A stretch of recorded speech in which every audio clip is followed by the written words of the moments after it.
Bayanlar baylar sevgili dostlar, Sen Nasıl Olduğuna hoş geldiniz. Gördüğünüz gibi stüdyo çekimlerimize geri döndük. Çok özlemişiz. Ben Arda Gündoğdu, sizlerle beraberim. Yeni yılda çok güzel konuklar bizleri bekliyor. Yeni stüdyolarımızla, burası da biliyorsunuz bizim ilk başladığımız yer. Konuklarımız sadece bugünün başarılı insanları değil, tarihe de gideceğiz, geçmişe de gideceğiz. Bugün onlardan bir tanesine gidiyoruz. Bir kültürel ikon, bir ticari ikon. Kim? Noel Baba. Arkadaşlar Noel Baba aslında anlatıldığı gibi tonton, sevimli, kırmızı giyen, bacalarda çatılarda gezen bir adam değil. Hatta biraz zayıf, ciddi, kötü giyinen, asabi bir din adamı. Evet aynen öyle. Ve Kuzey Kutbu'nda falan yaşamıyor. Nerede yaşıyor biliyor musunuz? Antalya Demre'de yaşıyor. Akdeniz'in göbeğinde. Hadi Noel Baba'ya soralım mı? Nasıl oldun? Arkadaşlar hikayeyi başa sarıyoruz. Yer Likya, yani bugünün Antalya Demre'si. 4. yüzyıl Aziz Nikolas diye bir din adamı bu bölgede yaşıyor. Biraz asabi, biraz kötü giyinen bir din adamı, zayıf bir din adamı ama yardımı çok seviyor. Sessizce, gizlice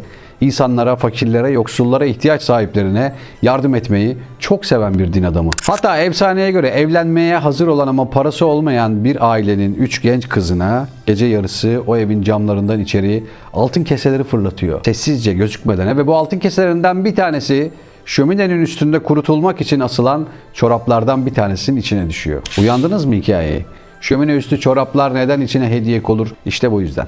Arkadaşlar Nikolas öldükten sonra hayatı daha fazla hikayeleşmeye başladı. Akdenizli bir adam nasıl oldu da Kuzey Kutbu'na gitti? Şimdi biraz bunu konuşalım. Hollandalılar ona Sinterklaas dedi. 17. yüzyılda Hollandalılar Amerika'ya göç ederken yanlarında Sinterklaas'ı da götürdüler. Tekrar söylüyorum, Hollandalılar Sinterklaas diyordu. Ve orada anlatılanlar, söylenenlerle beraber Sinterklaas Amerikan aksanıyla beraber Santa Claus'a döndü. İsim tamam ama hikaye hala zayıf. Hala pipo içen, zayıf, kötü giyinen, bazen kahverengi, bazen yeşil giyinen aksi bir adam görüyoruz. Ona bugünkü hikayesini, ona bugünkü fantastik özelliklerini verenler bu anlattıklarım değil, şimdi anlatacaklarımdı. 1822'de Clement Clarke adlı bir şair ona bir şiir yazdı. Noel'den önceki gece diye yazılan şiirde uçan geyikleri, bacalardan girmeyi ve neşeli olmasını o hayal etti ve Noel Baba'nın hayatına ekledi. Hemen ardından Amerika İç Savaş döneminde Thomas Nast adlı bir karikatürist ona bir atölye kurdu ve o atölyeyi Kuzey Kutbu olarak tescilledi. Neden Kuzey Kutbu'nu tercih etti? Çünkü o dönem Kuzey Kutbu kimseye ait olmayan bir bölgeydi. Noel Baba'ya tescillendi diyebiliriz. Hikaye çok güzel gidiyor ama hala en büyük parça eksik. Şimdi onu konuşuyoruz. 1931, büyük buhran yılı.